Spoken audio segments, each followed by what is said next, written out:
नमस्कार, स्वागत है आपका हमारे चैनल साहित्य दर्शन में। जैसा कि आप जानते हैं कि हम आजकल आपको सुना रहे हैं श्री शत्रुघ्न कुमार की आत्मकथा, जिसे लिखा है श्री सुदर्शन सिंह चक्र जी ने। और अभी तक हम आपको इसके 6 भाग सुना चुके हैं, जिनका लिंक आपको डिस्क्रिप्शन बॉक्स में मिल जाएगा।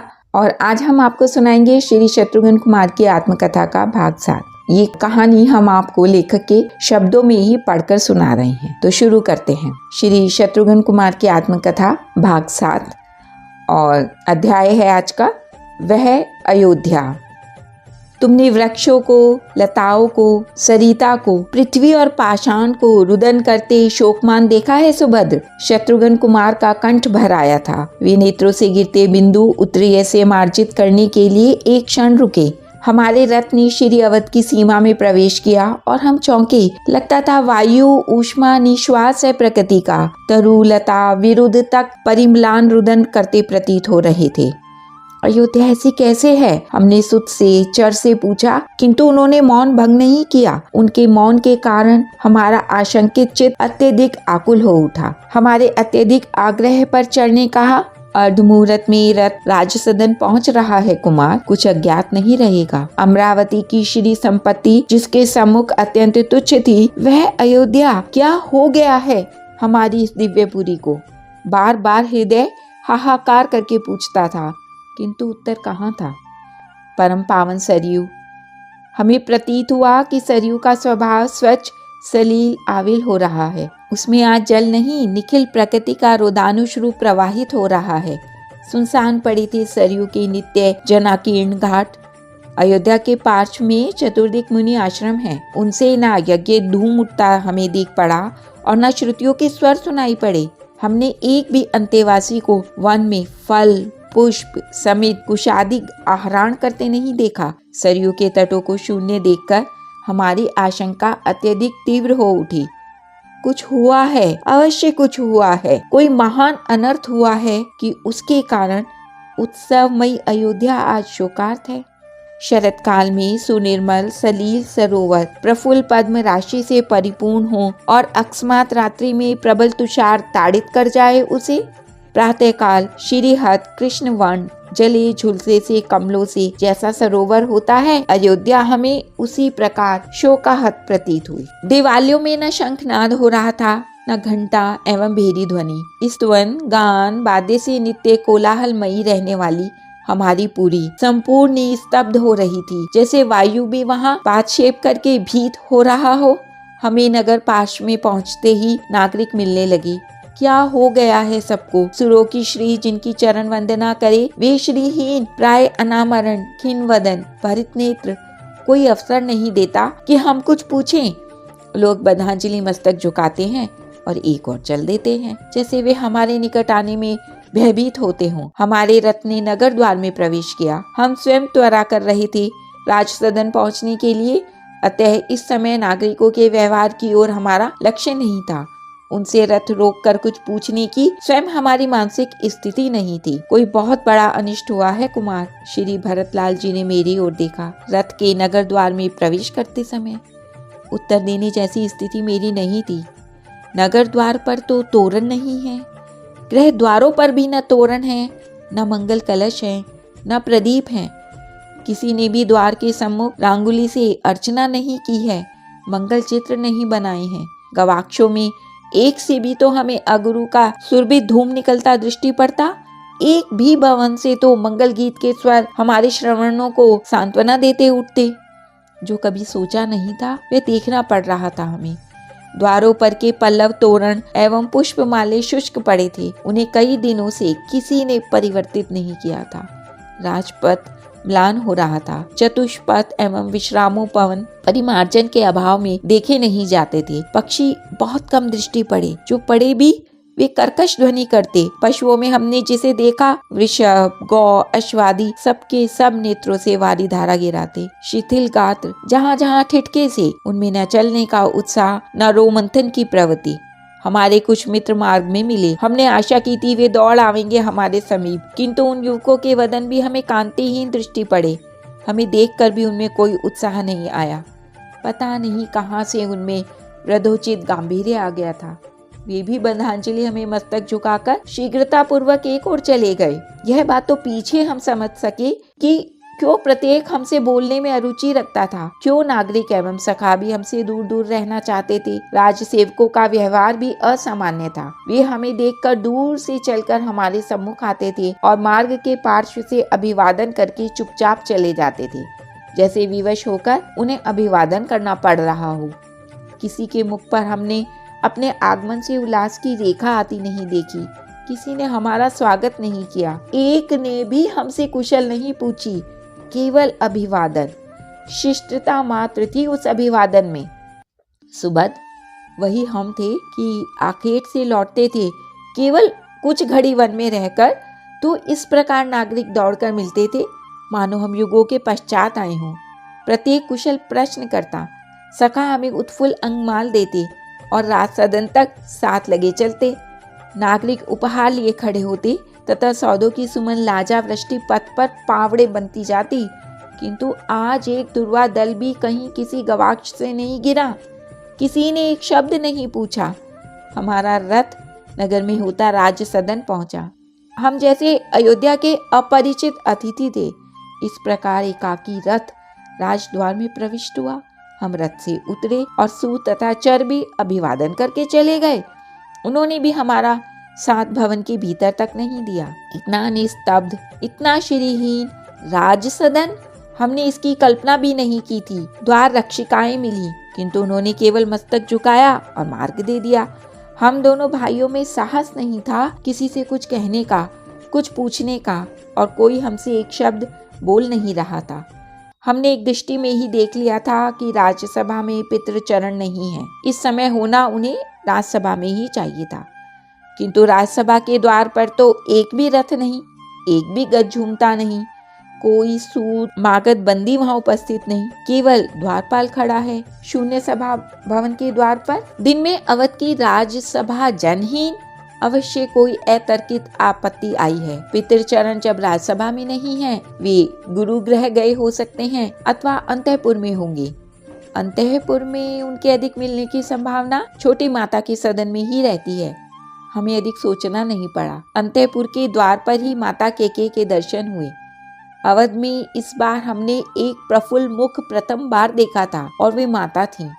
उल्लास कहो, उत्साह तिरेक कहो, वे बिना किसी दासी को लिए स्वयं रत्न थाल में निरांजन दीप सजाए द्वार तक दौड़ी आई थी हमारा स्वागत करने। माता का यह उल्लास, उनका यह स्वागत, किंतु उनका यह वेश कैसा है? उनको तो हमने कभी अनाभरण, मुक्त केशा, श्वेत वस्त्रा नहीं देखा था। आशंका से हमारा हृदय बैठा जाता था। उनके स्वागत ने भी हमें कोई प्रसन्नता नहीं दी। हमारे भाल पर कुमकुम तिलक लगा, अक्षत लगा और माता ने हमारा निराजन किया। हम दोनों को वे आग्रह पूर्वक अपने सदन ले चली। वत्स भरत, तुम इतने खिन्न क्यों? तुम्हारा मुख में कांतिहीन क्यों देखती हूँ?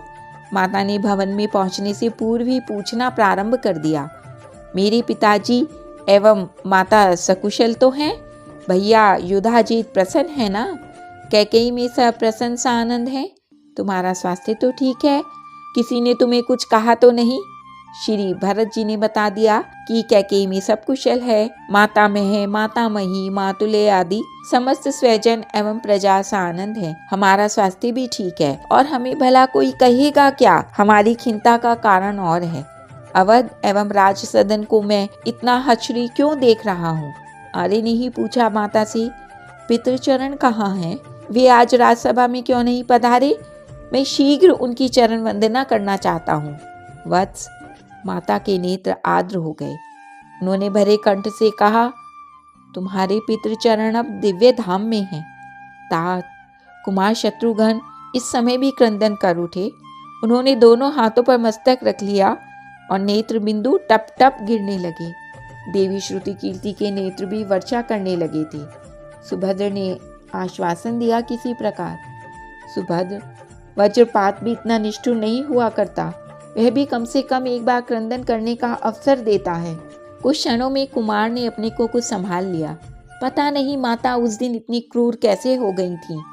वे हमें उपदेश करने लगी थी तत्काल कि हमें शोक नहीं करना चाहिए।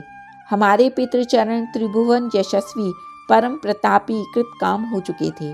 वे शोक करने योग्य नहीं और हमारी कोई अधिक हानि नहीं हुई है। हम पिता के वात्सल्य से सदा के लिए वंचित हो गए, इससे बड़ी हानि पता नहीं और क्या होती हमारी। किंतु हानि तो उससे बड़ी, बहुत बड़ी हो चुकी थी सुभद्र। हमने अंतिम क्षण आपके श्री चरणों के दर्शन कर लिए होते, आपने हमें आशीर्वाद दिया होता, हमारा कर श्री रघुनाथ के करों में देकर उन पर हमारा दायित्व सौंपा होता। हमें यूं ही छोड़कर चले गए तात। आर्य प्रांगण भूमि में लुंठित हो रहे थे, क्रंदन कर रहे थे और मेरे नेत्रों के तो अश्रु भी सूख गए थे। मैं बैठा था, इतना ही स्मरण है मुझे, अपने नेत्र पलक भी गिरा सकूं इतनी शक्ति मुझ में नहीं रही थी। देखता था, सुनता था और फिर भी मूर्छित प्राय था। क्या हुआ था पितृचरणों को? आर्य कहाँ हैं? वे क्यों दिखाई नहीं पड़ रहे हैं? क्रंदन करते हुए ही मेरे उन महान अग्रज ने पूछा। श्री राम को महाराज ने 14 वर्ष के लिए वनवास दे दिया। लक्ष्मण और सीता भी गई उनके साथ। माता इस प्रकार कह रही थी जैसे श्री रघुनाथ उनके कोई थे ही नहीं। अपनी ज्येष्ठ तनय का वियोग सहन नहीं कर सके महाराज, इसी से उनका शरीर रहा नहीं। आर्य को पिता ने वनवास दिया? लगा कि उन्मत्त हो जाएंगे श्री भरत जी। क्या अपराध किया था उन मर्यादा पुरुषोत्तम ने? उन्होंने किसी प्रजाजन को त्रस्त किया, किसी ऋषि मुनि का अपमान किया, किसी का स्वत्व हरण किया, किसी निरपराध का वध किया, किसी नारी के प्रति विकार आया उनमें? क्या त्रुटि हुई उनसे? रामभद्र ने कोई अपराध नहीं किया था। माता या दूसरा कोई भी श्री रघुनाथ में कोई दोष दिखा सकता नहीं, जो नित्य निर्दोष है। शत्रु को भी उनमें दोष दिखाने का साहस कैसे हो सकता है? कौशल्या पता नहीं कब से महाराज के कान भरने में लगी थी। तुम दोनों को माता महक के यहाँ भेजने में भी दुर्भिसंधि थी। महाराज अपनी सरलता के कारण कौशल्या के मत में हो गए थे और श्री राम उन्हें प्राणाधिक प्रिय थे। यह तो राम वियोग में उनके प्राण त्याग से सिद्ध हो गया। माता ने अब अपने अंतर का विष वमन करना प्रारंभ कर दिया था। महाराज ने चुपचाप श्री राम का यौव राज्याभिषेक करने की संपूर्ण प्रस्तुति कर ली। यह तो कुशल कहो कि जिस दिन अभिषेक होना था उससे पूर्व दिन ही मंत्रा को पता लगा। वे बेचारी दौड़ी आई मेरे समीप और उसी ने पूरी दुर्भिसंधि का भेद खोला। मेरी तो बुद्धि ही कुंठित हो गई, कुछ सूझता ही नहीं था कि क्या करूं। किंतु वह कुब्जा दासी है बुद्धिमान। उसने स्मरण दिलाया कि देवासुर संग्राम में जब महाराज देवेंद्र की सहायता करने गए थे और युद्ध में रथ नेमी टूटने पर मैंने वहां अपना हाथ लगाकर रथ ध्वस्त होने से बचा लिया था, तो असुर जयी महाराज ने मुझे 2 वरदान देने को कहा। वे वरदान मेरी थाती के रूप में अब भी सुरक्षित हैं और उनको मांग लेने का यही अवसर है। मुझ में ना इतनी चतुरता है और न मैं सोच पाती, किंतु मंत्रा ने समझा दिया था भली प्रकार कि आज सर्वथा रुक्ष बने बना कुशल नहीं। माता मंत्रा के प्रशंसा के गीत गाए जा रही थी। उसी की सम्मति का परिणाम है कि अवध का चक्रवर्ती राज्य आज तेरा है। तू शोक छोड़ दे और पिता का औधर्व दैहिक कर्म संपन्न करके प्रजा पालन का अपना कर्तव्य संभाल। तुमने क्या वरदान मांगे थे पितृचरणों से? मैंने जीवन में आर्य भरत का यह प्रथम रुष्ट स्वर सुना। तुम्हारे लिए राज्य और राम को 14 वर्ष का वनवास। माता ने उसी उत्साह से कहा। राम के यहाँ रहने पर अनेक बाधाएं पड़ती, प्रजा पता नहीं क्या करती, और अमात्य, सभासद, नागरिक और कौन जाने कुलगुरु ही व्याघात बनते। अब लक्ष्मण के भी चले जाने से कोई आशंका का कारण ही नहीं रहा है। तेरा राज्य मैंने निष्कंटक कर दिया है। केवल किंचित त्रुटि रही है। आर्य भरत के नेत्र जल रहे थे। उन्हें इतने आवेश में किसी ने कभी नहीं देखा होगा। मेरा गला और घोंटे। तब निष्कंटक राज्य कर अयोध्या का। पिशाचनी, श्री रघुनाथ को शत्रु देखने वाली तू मानवी नहीं हो सकती। पति का भक्षण करके उत्साह दर्शित करने वाली पापिष्टे। शोक एवं क्रोध के वेग से आर्य का कंठ अवरुद्ध हो गया। उन्होंने 2 क्षण पश्चात फिर उसी आवेश से कहा, दूर हो जा, मुख मत दिखा मुझे। हाय, मैं इस हत्यारनी के उदर से उत्पन्न हुआ। हाय रे भरत। दोनों हाथ मस्तक पर दे मारे आर्य ने और संभवतः वे संज्ञा शून्य हो गए। मैं कह नहीं सकता सुभद्र, मेरी क्या स्थिति थी। क्रोध से हृदय भस्म हुआ जा रहा था, किंतु उठना तो दूर, मैं हिलने तक में जैसे अक्षम हो गया था। मूर्ति के समान निश्चल बैठा था मैं। इतने में मंथरा आई उस सौध में। उसका उस दिन का श्रृंगार एवं उत्साह, उस कुबरी के अंग अंग में रत्नाभरण लदे थे। द्वार पर से ही उसका जीर्ण बादशाह स्वर सुनाई पड़ा, बधाई नवीन महाराज की जय हो, बधाई। पता नहीं वह दुष्ट और क्या क्या कहने वाली थी। पितृचरणों का शव अभी राज सदन में ही था और वह बधाई देने दौड़ी आई थी। पता नहीं मेरे शरीर में कहाँ से शक्ति आ गई। मैं उसी आवेश में उठा और एक लात धर दी मैंने उसके कुबड़ पर। हाय हाय रे भाग्य, वह मुंह के बल गिरी, चीत्कार कर रही थी। जिनके साथ मैंने उपकार किया वे ही मुझे ठोकर मार रहे हैं। मुझ में अधिक सुनने की शक्ति नहीं रही थी। उसके केश पकड़कर मैं इधर से उधर घसीटने लगा प्रांगण में। क्रोधावेश के कारण उस पर आघात करने की चेष्टा भी नहीं चल रही थी। मंथरा के आर्तनाद एवं मेरे क्रोधावेश ने परम सह आर्य के हृदय को हिला दिया। उनकी चेतना लौट आई और वे उठ खड़े हुए। उन्होंने मेरा हाथ पकड़ लिया। उस समय भी उनका पूरा शरीर शोक कंपित हो रहा था, किंतु वे बोले, कुमार इसे छोड़ दो। यह है कुत्सित दासी क्या कर लेती यदि पिशाचनी स्वयं हत्या पर उतरना आती। यह तो तुच्छ है, उपेक्षणीय है। मैंने आर्य के मुख की ओर देखा और मेरा कर शिथिल हो गया। मंथरा के केश छूट गए। मैं कितने भी आवेश में हूँ, अपने उन महान अग्रज का आदेश मेरे द्वारा अनुलंघित हो नहीं सकता। कैकेयी सुन, आर्य भरत इस प्रकार बोलेंगे कोई सोच नहीं सकता था। आज से भरत तेरा कोई नहीं और भरत की तू कोई नहीं होती। तेरी दुर्भी संधि मैं व्यर्थ कर दूंगा। तेरी इच्छा केवल तुझे कलंकित करेगी। आर्य श्री राम के चरणों का सेवक भरत वन में जाएगा, अपने अग्रज के चरण पकड़कर रोवेगा। आवश्यक हुआ तो जन्म भर वनवास करेगा, किंतु आर्य को अयोध्या के सिंहासन पर प्रतिष्ठित करके रहेगा। इस वज्र प्रतिज्ञा के पश्चात आर्य ने मेरी ओर देखा और तत्काल चल पड़े। यह स्थान एक क्षण विरमित होने योग्य नहीं। यंत्र की भांति मेरे पदों ने उनका अनुसरण किया। मुझे पता नहीं था हम कहाँ जा रहे हैं, किंतु आर्य सीधे चलते गए। हम सीधे माता कौशल्या के भवन में पहुँचे। विष्णुवदना दीना माँ हमें दूर से ही देखकर दौड़ी, भरत भरत मेरा लाल। किंतु सुभद्र वे मध्य में ही गिर पड़ी मूर्छित होकर। कुमार हिचकिया लेकर रो उठे। देवी श्रुति कीर्ति ने अंचल में मुख ढक लिया था और सिसक रही थी। सुभद्र के नेत्र भी वर्षा करने लगे थे। प्रफुल्ल कमल मुख पीत हो गया था माँ का। शरीर का रक्त मांस शोक ने शोषित कर लिया था। वे अवध की अधीश्वरी थी, इतनी दीना। किसी प्रकार कुमार ने अपने को आश्वस्त किया। हम दोनों प्राय साथ दौड़े और माँ के अंक में गिर गए। कुमार लाल मेरे, सुभद्र जब मेरी चेतना लौटी, माँ मुझे अंक में लिटाई थी। उनके नेत्र बिंदु टपाटप मेरे मस्तक पर गिर रहे थे और उनके कर आतुरतापूर्वक मेरे मस्तक एवं कपोलों पर घूम रहे थे। आर्य को भी माँ ने अंक में बैठा रखा है, यह मैंने देख लिया। कुछ क्षण ही तो व्यतीत हुए थे, घटी सही, किंतु इतने अल्पकाल में ही आर्य का तेजोमय मुख शुष्क पत्र पीत हो चुका था। लगता था शरीर में रक्त रहा ही नहीं है। मैं उठने लगा तो माँ ने मुझे अंक में ही बिठा लिया। माँ, कुपुत्र निकला तेरा भरत। इस अधम के कारण तू लोक पूज्या की यह अवस्था हुई। अभागा भरत, आर्य क्रंदन करते हिचकिया लेते कह रहे थे। किंतु माँ, मुझे किंचित पता हो, श्री रघुनाथ को वन भेजने की कुटिल दुर्भी संधि की गंध भी मुझे हो। जगत माता साक्षी हैं। शत कल्प महारौरव की ज्वाला पचाती रहे भरत। क्या बकता है तू। माँ ने आर्य के मुख पर हाथ रख दिया।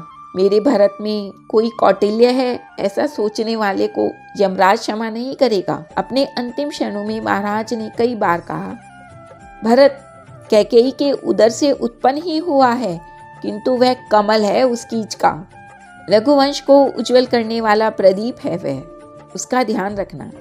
मेरे लाल, राम भद्र और तुझ में जो भेद करे, अधम अज्ञ होगा वह। चलता रहा। हम माता पुत्रों का यह शोक कातर प्रसंग और रजनी व्यतीत हो गई। रात्रि प्रारंभ कब हुई थी हम ये जान ही नहीं सके थे। तो अभी आपने सुना श्री शत्रुघ्न कुमार की आत्मकथा का भाग 7। उम्मीद है आपको ये वीडियो पसंद आया होगा। यदि पसंद आया तो इसे लाइक कीजिए और शेयर कीजिए अपने दोस्तों के साथ और हमारे चैनल को सब्सक्राइब कीजिए। धन्यवाद।